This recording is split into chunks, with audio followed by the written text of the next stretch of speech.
Metro की cost per kilometre 350 crore है और मैं आपको 2 करोड़ पर किलोमीटर के मेट्रो बनाने का मार्ग बताऊंगा।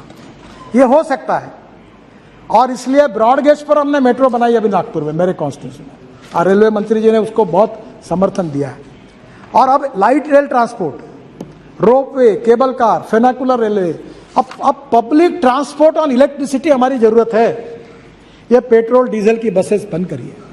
मैं कश्मीर आया था, मैंने एलजी साहब को कहा कि तुम्हारी बसेस देख रहा था, हॉर्न छोड़कर सब बजता है। बिहार में ऐसी बसेस है, हॉर्न बजाने की जरूरत ही नहीं। उत्तर प्रदेश, बिहार में ऐसी। योगी जी परसों मुझे मिलने के लिए आए, मैंने कहा इलेक्ट्रिक बसेस लो। अब मुंबई में 900 इलेक्ट्रिक बस आ रही, पूना में 500 बसेस आ रही, नागपुर में 200 बसेस आ रही, इलेक्ट्रिक बस है।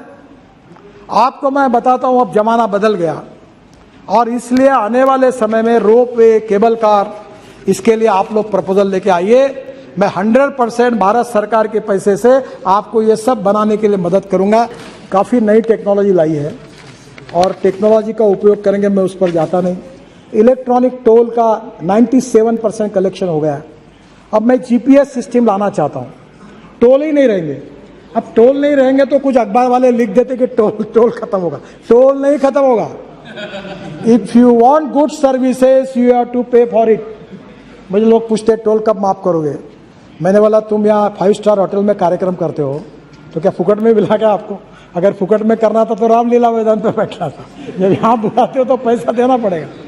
तो अभी जीपीएस सिस्टम है और आपके गाड़ी में जीपीएस लगा देंगे, अब मैंडेटरी कर दिया, और वहां से रिकॉर्ड होगा आपने कहां से एंट्री की, कहां से निकले, और आपके बैंक अकाउंट से पैसा जाए, कोई आपको अड़ाएगा नहीं, कुछ नहीं। तो एक और अच्छी बात हुई है जिसका आप लोग फायदा लीजिए। अभी प्रधानमंत्री जी ने मेरे विभाग के पास ropeway, cable car, funicular railway दिए हैं। अभी ये जो रोड ट्रेन है ना, रोड ट्रेन है, 2 बसेस इलेक्ट्रिक केबल पे चलती है, तो उसमें एकदम टिकट सस्ता हो जाएगा। ये ट्राम जो थी आपकी कलकत्ता की, वैसी वो टायर पर चलने वाली बस है। रोपवे, केबल कार, कल मेरे यहाँ प्रेजेंटेशन है डॉफलवेयर कंपनी का। हवा में उड़ने वाली, हवा में चलने वाली, 250 लोग बैठकर उड़ने वाली बस तैयार की उन्होंने। ये देश, दुनिया बदल रही है। अब रोप के में देखो, मेरे 47 प्रोजेक्ट मंजूर किए हैं 20,000 करोड़ के, जिसमें Kedarnath, Hemkund Sahib Gurudwara, Neelkanth Mahadev temple Rishikesh, Hanumangarhi temple Nainital, Trimbakeshwar temple Harihar fort Nashik. बाद में 18 रोपवे है जो हिमाचल प्रदेश में, उत्तराखंड में है, जो वो 6,000 करोड़ के 11 प्रोजेक्ट्स है। जम्मू एंड कश्मीर, उत्तराखंड, हिमाचल प्रदेश, मणिपुर, सिक्किम, सब जगह में बना रहे। मैं आपसे अनुरोध करता हूँगा कि पार्लियामेंट का एक डेलीगेशन आप जोजिला टनल देखने के लिए आप आइए, मैं व्यवस्था करता हूँ और आप जरूर देखने के लिए आइए। ये देश का, फारूक साहब तो जानते हैं वही के है, अध्यक्ष हमारा स्विट्जरलैंड से कई गुना अच्छा हमारा कश्मीर है। और वहां अगर टूरिज्म बढ़ेगा तो कश्मीर में कोई गरीबी नहीं रहेगी, कोई भूखमरी नहीं रहेगी, सब रोजगार मिल जाएगा। और आज वहां हम एडवेंचर स्पोर्ट, हमारे आइस के ऊपर के स्पोर्ट, मैंने गवर्नर से बात की है और इसीलिए हमने उसको विकसित किया है टूरिज्म को एक। और आज मुझे बताते हुए खुशी हो रही सम्माननीय अध्यक्ष महोदय कि वहीं ये जब टनल हमारी यहां से श्रीनगर से हम जम्मू की तरफ जाएंगे तो उसके बीच में कटरा के पहले हम जो दिल्ली से कटरा, दिल्ली अमृतसर कटरा एक्सप्रेस हाईवे का काम शुरू हो गया है। अब कश्मीर के भी काम अवार्ड हो गए हैं और वहां से लेकर हम कटरा से पूरा श्रीनगर से वापस हम अमृतसर के द्वारा दिल्ली आएंगे और दिल्ली मुंबई को हाईवे को लग जाएंगे। तो मैं आपको ये विश्वास दिलाना चाहता हूं कि लद्दाख और लेह से हम लोग श्रीनगर आने के बाद श्रीनगर से डायरेक्ट वहां से निकलकर हम मुंबई चले जाएंगे। और मैं आपको विश्वास दिलाता हूं कि ये साल समाप्त होने के पहले मेरी कोशिश होगी कि श्रीनगर से आप 20 घंटे के अंदर मुंबई पहुंच जाओगे, ऐसा काम हो। हमारे लिए खुशी की बात है कि दिल्ली से जयपुर 2 घंटे में, दिल्ली से हरिद्वार 2 घंटे में, दिल्ली से देहरादून 2 घंटे में, दिल्ली से जयपुर 2 घंटे में, दिल्ली से अमृतसर 4 घंटे में और दिल्ली से मुंबई 12 घंटे में इसी साल हम दिसंबर के पहले कर सकेंगे। आज हमारे देश में केवल यहाँ काम हो रहा ऐसा नहीं है, हम लोग चेन्नई से बेंगलोर का रोड बना रहे हैं, वो भी 2 घंटे में हो जाएगा। काफी लंबी लिस्ट है, पर मैं सम्माननीय सदस्यों को ये विश्वास दिलाना चाहूंगा कि राष्ट्रीय महामार्ग के ऊपर 2014 में हमारी सरकार आई। मैं निरंजन जी आपको कोई कॉन्ट्राडिक्ट नहीं कर रहा हूं, केवल वस्तुस्थिति बता रहा हूं। ये जोजिला टनल थी, ये इसका मंजूरी आपके सरकार ने दी थी। बाद में इसके बाद 4 बार टेंडर हुआ।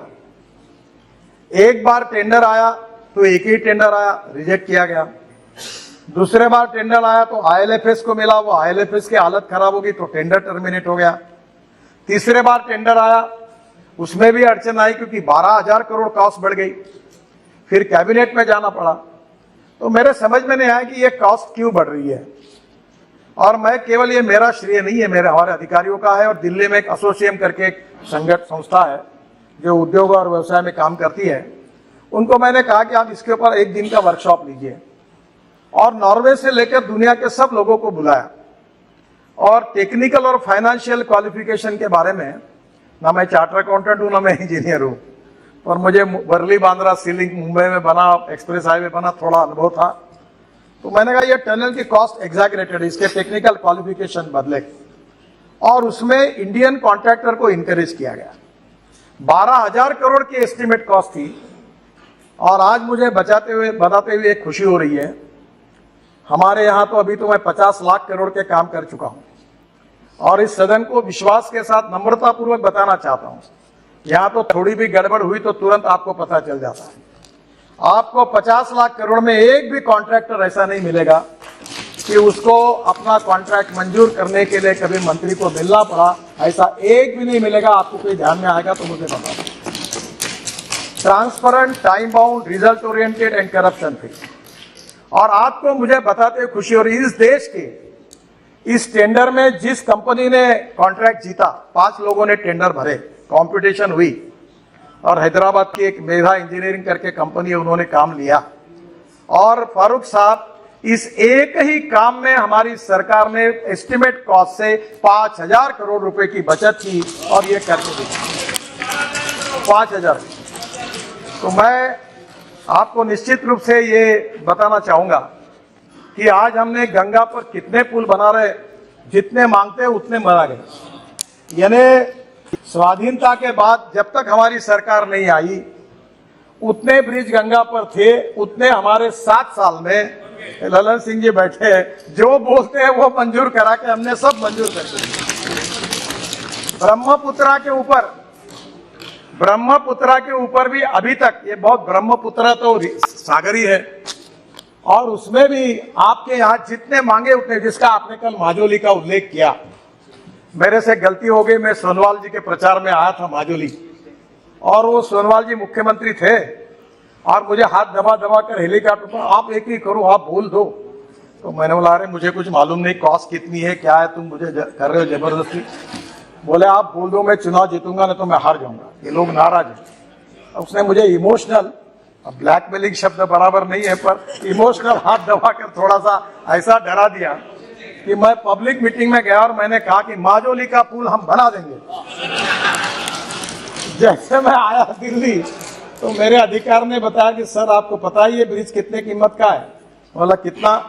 बोले 6,000 करोड़ का। तो मेरा एकदम डाउन हो गया। मैं बोला 6,000 करोड़ एक ही ब्रिज के लिए कैसे देना? और आपको बता दो अध्यक्ष महाराज, ये कितना अच्छा काम हुआ। हमने एक नई टेक्नोलॉजी लाई। वैसे भी स्टील और सीमेंट का 40% हम कंज्यूम करते हैं और मार्केट में भाव बढ़ाते जा रहे हैं। मेरा तो बात चल जाए तो मैं स्टील और सीमेंट का उपयोग ही खत्म कर दूंगा रोड से, ताकि ये घूमते रहे। क्यों हमने क्या किया कि ये जो ऑस्ट्रेलिया, अपना सिंगापुर में और मलेशिया में एक टेक्नोलॉजी आई।